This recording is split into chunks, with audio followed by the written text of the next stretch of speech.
प्यारे बच्चों, सुप्रभात। ऑनलाइन क्लास में आप सभी का स्वागत है।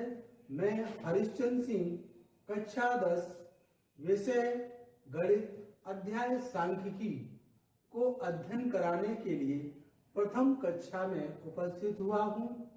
इससे पूर्व हमने आप गणित की रचनाओं के बारे में अध्ययन कराया था। उसी के बाद आज ये गणित की प्रथम कक्षा है सांख्यिकी की। इसमें हमने कुछ शिक्षण बिंदु लिए हैं। इन शिक्षण बिंदुओं की सहायता से हम आपको अध्ययन कराएंगे। यह शिक्षण बिंदु सांख्यिकी क्या है, सांख्यिकी की परिभाषा और सांख्यिकी के बारे में ज्ञान अर्जित करेंगे। नंबर 2, केंद्रीय प्रवृत्ति की माप। इनको आप पिछली कक्षाओं में 6, 7, 8, 9 में भी अध्ययन किया है, उसी का हम फिर से आपको रिवीजन कराएंगे। नंबर 3, वर्गीकृत आंकड़ों का माध्य ज्ञात करना। वर्गीकृत आंकड़ों का माध्य ज्ञात करने के लिए यहाँ 3 विधियां दी हैं। उन तीनों विधियों के आधार पर, सूत्रों के आधार पर प्रश्नों का हल कराएंगे। नंबर 1, कल्पित माध्य। नंबर 2, वैकल्पिक या एज्यूमिंग या पगवादा विधि के द्वारा हम वर्गीकृत आंकड़ों का अध्ययन कराने जा रहे हैं। आइए प्रथम शिक्षण बिंदु की ओर चलें। सांख्यिकी क्या है? सांख्यिकी क्या है? सांख्यिकी गणित की एक महत्वपूर्ण शाखा है।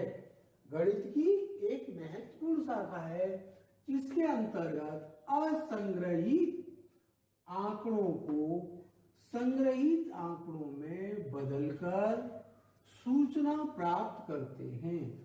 जो आंकड़े असंग्रहित होते हैं उनको संग्रहित करके सूचना हम प्राप्त करते हैं। अब आंकड़े क्या होते हैं?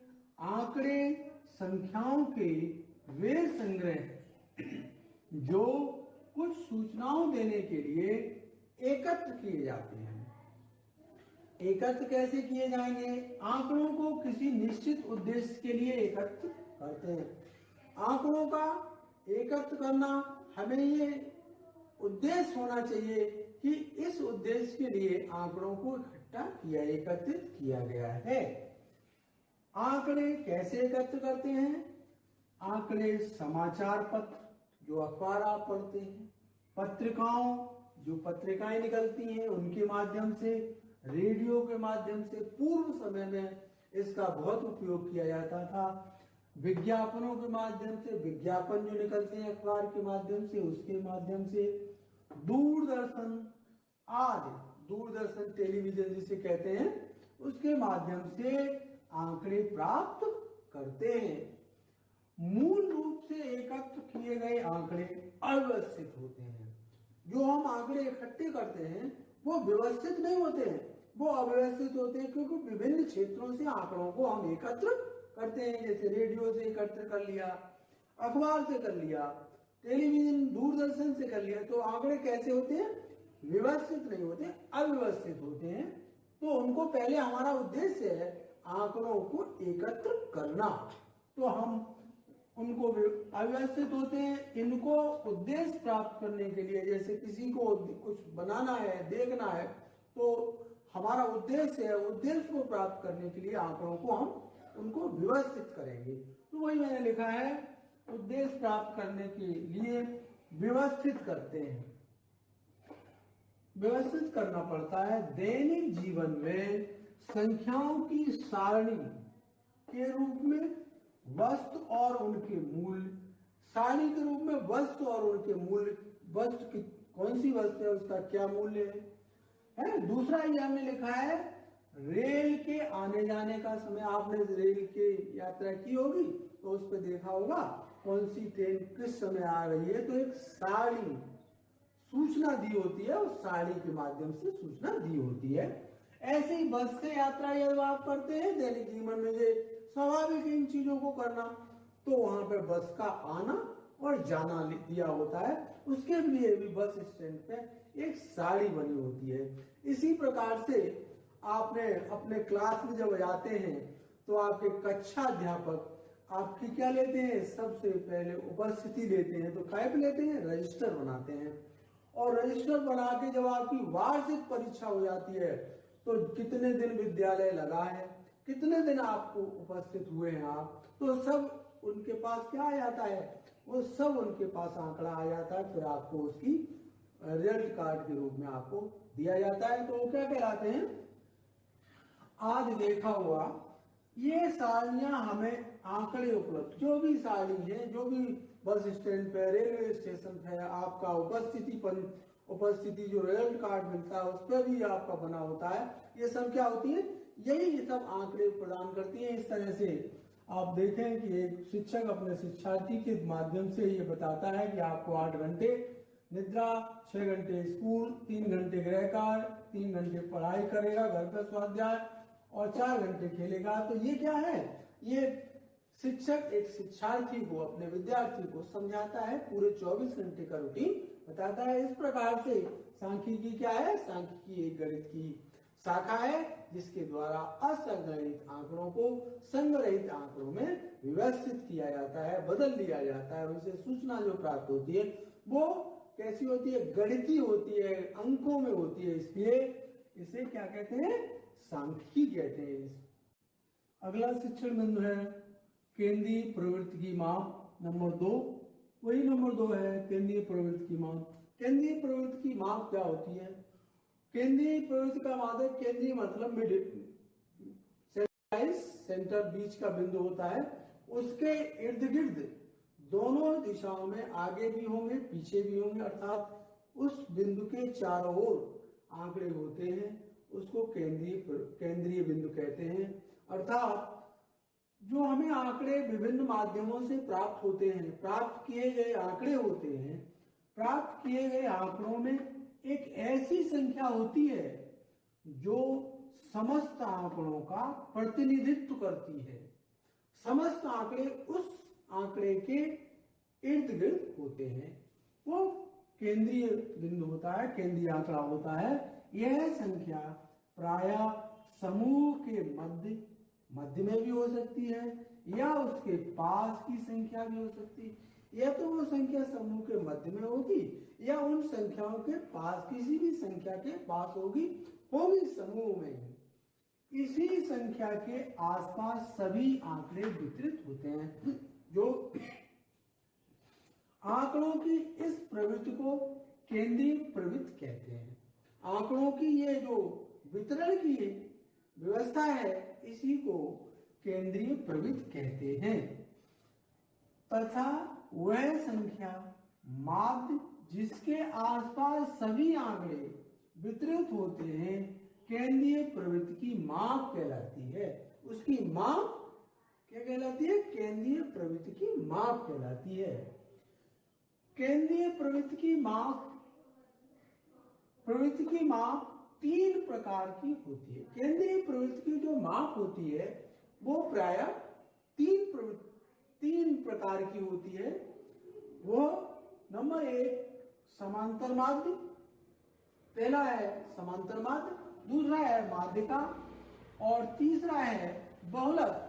इस प्रकार से केंद्रीय प्रवृत्ति की माप को 3 भागों में विभाजित किया गया है। इन केंद्रीय प्रवृत्ति की माप को प्रायः हम पिछली कुछ कक्षाओं में अध्ययन भी करके आए हैं, जिसमें प्रथम बिंदु है समांतर माध्य। इस बिंदु का हम पिछली कक्षाओं में अध्ययन करते आए हैं, टेली चिन्ह है। इस प्रकार से समांतर माध्य क्या होता है, समांतर माध्य जैसे हमने एक क्वेश्चन लिया, प्रश्न नंबर 1 हम लेके देखते हैं और समांतर माध्य का ज्ञान आपको कराते हैं। जैसे कुछ संख्याएं 1, 2, 3, 4, 5 ये हमारी संख्याएं हैं, इनका हमें समांतर माध्य ज्ञात करना है। तो समांतर माध्य का जो हम पिछली कक्षाओं में अध्ययन करके आए हैं, दिए गए पदों की संख्याओं का योग बटे पदों की संख्या का भाग देते हैं, समांतर माध्य ज्ञात हो जाता है। ये हम पिछली कक्षाओं दिए गए पदों की संख्याओं का योग, पदों की संख्याओं का हम योग करते हैं और दिए गए पदों की संख्या कितनी है, नंबर ऑफ टर्म्स कितने हैं, उसका दिए गए पदों की संख्या के योग में हम भाग दे दें तो समांतर माध्य ज्ञात होता है। जैसे यहाँ पर हम इस प्रश्न का हल निकालेंगे। समांतर माध्य का हम यहाँ सूत्र ये है, x bar is equal to दिए गए पदों का योग बटे दिए गए पदों की संख्या। यहां पे दिए गए पदों का योग 1 धन 2 धन 3 धन 4 धन 5 पदों की संख्या यहां देखिए कितनी है, 1 2 3 4 5। यहाँ 5 का इसमें भाग लगाएंगे, इजिकल टू 3 3 6 6 4 10 10 5 15 15 बटे 5 अर्थात इजिकल टू 5 15 3 आता है। अर्थात इस तरह से ये हम पिछली समांतर माध्य को पिछली कक्षा में हम पढ़ के आए। आगे हम अगली उसमें वर्गीकृत आंकड़ों में तृतीय बिंदु में इन बिंदुओं पर चर्चा करेंगे। आइए तृतीय शिक्षण बिंदु की ओर चलें। वर्गीकृत आंकड़ों का माध्य ज्ञात करना। जो आंकड़े वर्गीकृत रूप में दिए होते हैं उन आंकड़ों को माध्य ज्ञात करने के 3 तरीके हैं, 3 प्रोसेस हैं, 3 विधियां हैं। उन 3 विधियों से आंकड़ों का माध्य ज्ञात किया जाएगा। वो 3 विधियां कौन सी हैं? नंबर 1 प्रत्यक्ष विधि। प्रत्यक्ष विधि में इस सूत्र का प्रयोग किया जाता है, x bar is equal to sigma F I X I upon sigma F I. दूसरी विधि है कल्पित विधि। कल्पित विधि का अर्थ यह है कि इसमें कुछ चीज की कल्पना की जाएगी और उस कल्पना के आधार पर माध्य ज्ञात किया जाएगा। उसका यह सूत्र है x bar is equal to A का अर्थ है एज्यूम, इसको एज्यूम किया जाएगा A plus sigma F I D I upon sigma F I. कहीं पर सिग्मा को समेशन भी कहा जाता है, उसमें कोई अर्थ अलग नहीं है, उसका अर्थ एक ही है, चाहे सिग्मा कह दे चाहे समेशन कह दे। अभी हम उसका उपयोग करके देखेंगे। नंबर 3 पग विचलन विधि। पग विचलन विधि क्या होती है? पग विचलन विधि से X bar is equal to A plus sigma F I U I upon sigma F I whole into H का प्रयोग करके, अर्थात वर्गीकृत आंकड़ों का माध्य ज्ञात करने के लिए 3 विधियां अपनाई गई हैं। तीनों विधियों का हम उपयोग करके देखेंगे।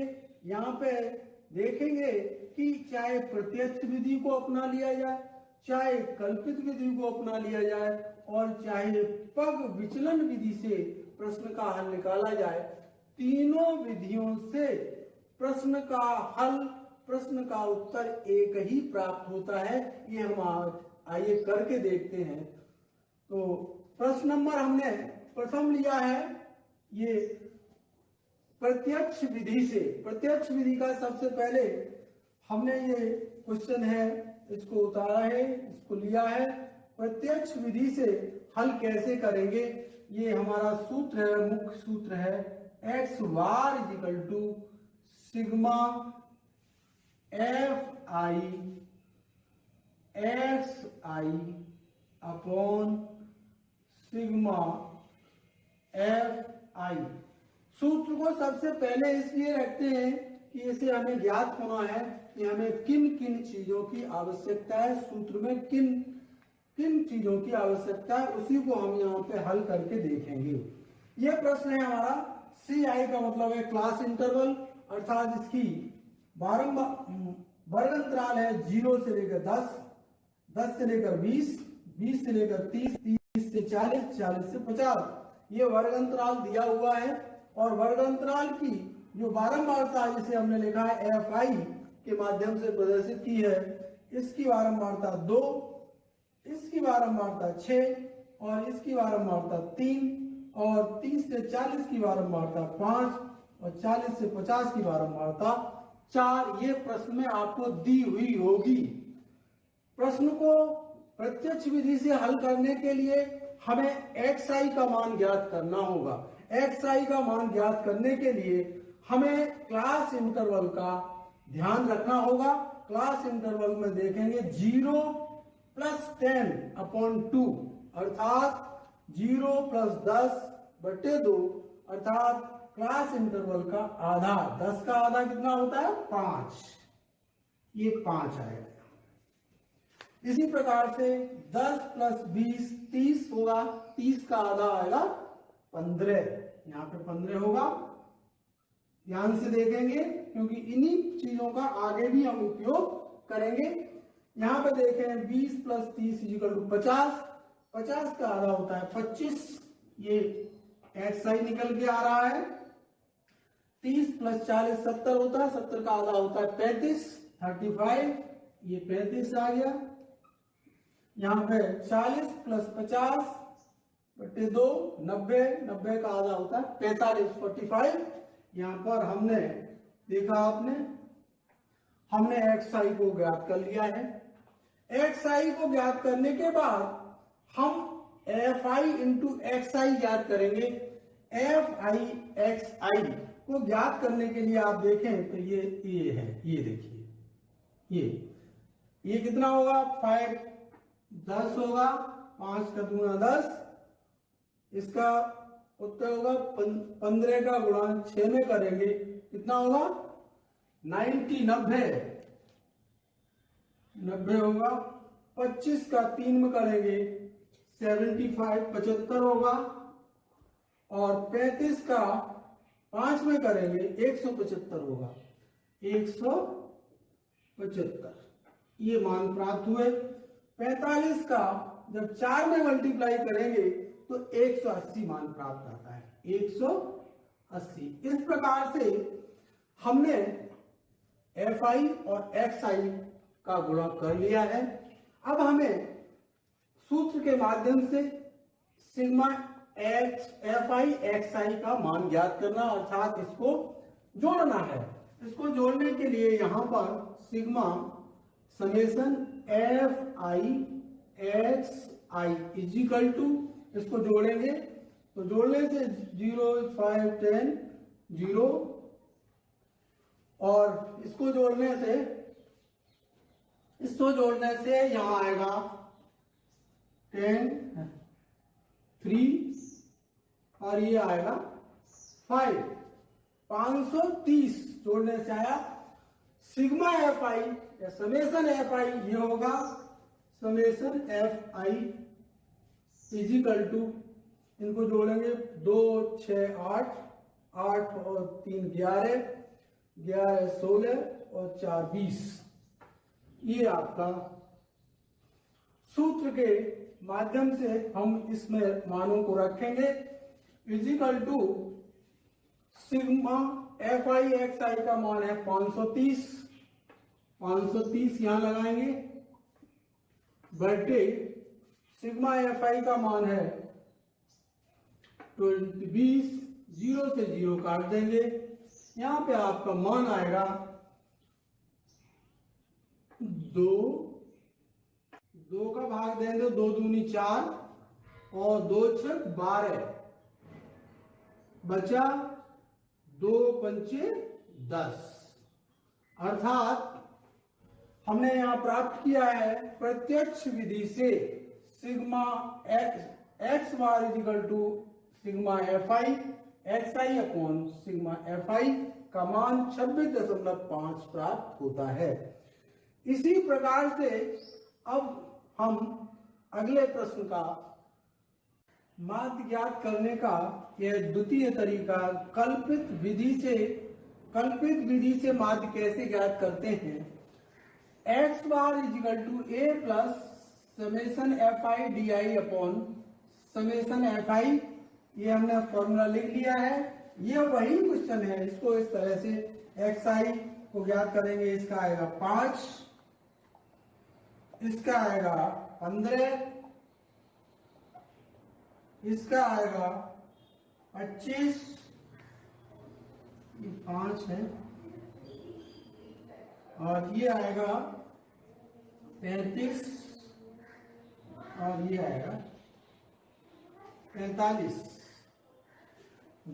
डी आई, यहाँ पे D I is equal to X I minus A, यहाँ पे ए को ज्ञात करेंगे, ये होगा middle point,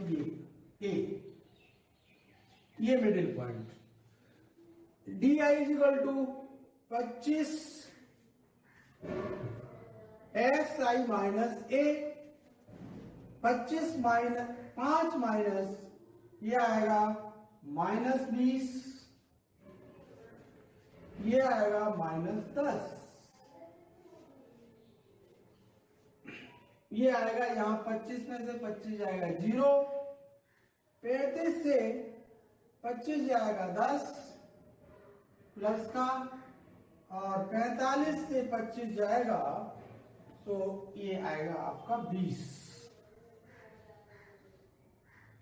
F I D I, F I और डी आई अर्थात इसका मल्टीप्लाई होगा -40 -60, ये 0 होगा, 50 प्लस का 80, 20 चौका 80। अब यहाँ पे ये प्लस के हैं, ये माइनस के हैं। देखिए प्लस का आएगा, माइनस के होंगे 100 और प्लस के होंगे 130। यहाँ पे समेशन करेंगे sigma F I D I is equal to, इसका मान होगा 30, प्लस के 30 आएंगे।